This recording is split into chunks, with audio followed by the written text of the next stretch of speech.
श्रीक्षेत्र पुरी रे प्रसिद्ध घोष यात्रा परे परे साक्षी गोपाल रे कार्तिक मासरे अनुष्ठित होइथाय अळा नवमी।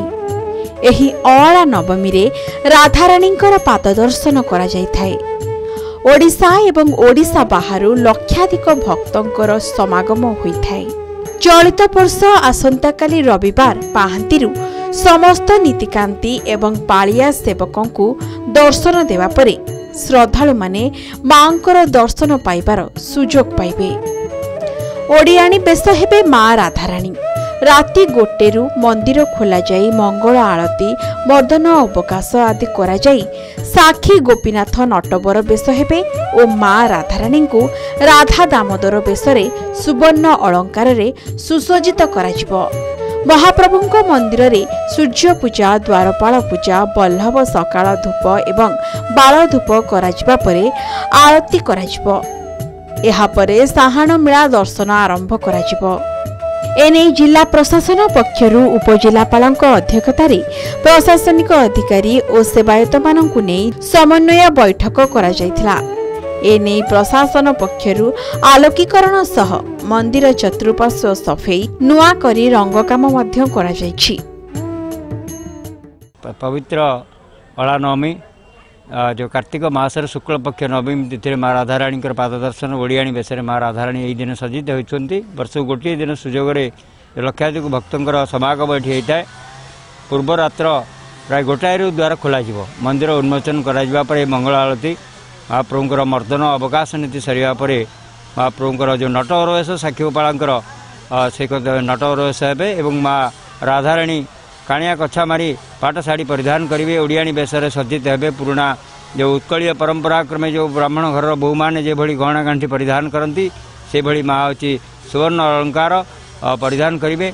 एवं सरिवा परे महाप्रभुंर जो मंदिर रे सूर्य पूजा द्वारपाल पूजा बल्लभ सकाळ धूप एवं बाल धूप सरिया परे आलती सरिया परे साण मेला दर्शन आरंभ होता है।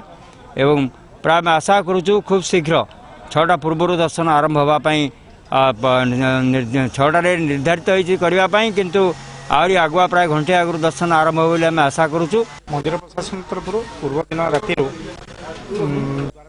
4:30 बेले करदे पूर्व ठाकुर नीतिकांति सब सारी प्रथम प्रायोरिटी दिया जनसाधारण जो मैंने वीआईपी आफिशियल लोक आसुँच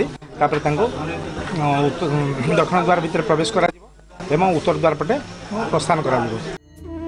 चलित वर्ष श्रृंखलित दर्शन करा।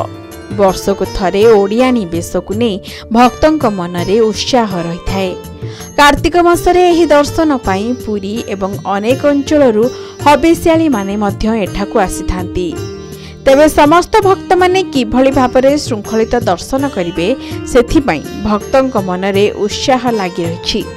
मंदिर प्रशासन पक्षरु ब्यारिकेड व्यवस्था करा जायछि।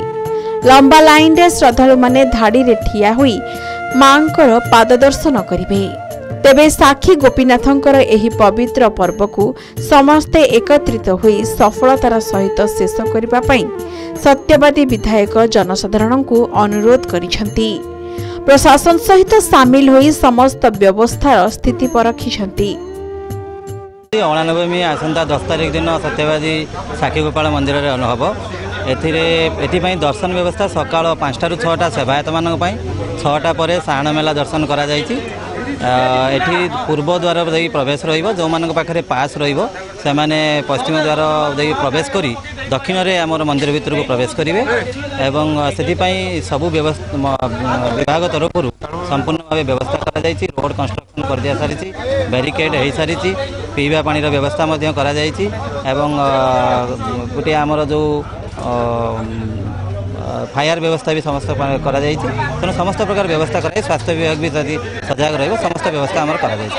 अळा नवमी हमरो आज्ञा साक्षी गोपाल रे आमे तार प्रस्तुति करूछु। सेइथरे हमर 3 जन एडिशनल एसपी 20 प्लाटून फोर्स हमरो डिप्लॉयमेंट होउछि एंड सेठी मध्य आज्ञा हमरो ट्रैफिक पार्किंग पय आमे स्वतंत्र व्यवस्था करिछु एंड आमर सेठी मध्य आमर चेष्टा रहिबो कि भक्त मानकर श्रृंखलित दर्शन और स्मूथ क्राउड रेगुलेशन आम एनश्योर करिबो। सरकार भी प्रस्तुत अछंदी, प्रशासन भी प्रस्तुत अछंदी। मासे धरी मासेरु ऊर्ध्व समय धरी ये कष्ट चलछि किभଳି भाबे मांकर पाददर्शन रे ओडिशार कोण अनुकोणରୁ आसुथिबा समस्त श्रद्धालु भक्त माने किभଳି भाबे भल भाबे दर्शन करिवे एवं शृंखलित दर्शन करिवे बैटरी वेहिकल ठू आरंभ करी मंदिर सम्मुखें आपणकर छाउणी आप देखिए बर्तमान कम सरीगला खरारे रुद्रतापरू रक्षा पाइबा सहित एवं एथर गोटे नुआ सिस्टम जोड़ा होउछि आपणकर जो जगार आपणकर श्रद्धालु माने ठिया हवा पई सेठी मते पानीर व्यवस्था करा जाइछि कि बळी भाबे रुद्रतापरू से माने रक्षा पाइबा पई गुळुगुळीरू रक्षा पाइबा पई कराइछि। प्रति वर्ष परी चलित वर्ष भक्त मानंकु दर्शन देवे मां राधाराणी। आसंता काली रविवार सकाळु साक्षी गोपीनाथंक सह मां राधाराणी को दर्शन करिवे श्रद्धालु। साक्षीगोपाल दिवाकर षडंगी रिपोर्ट के न्यूज ओडिशा।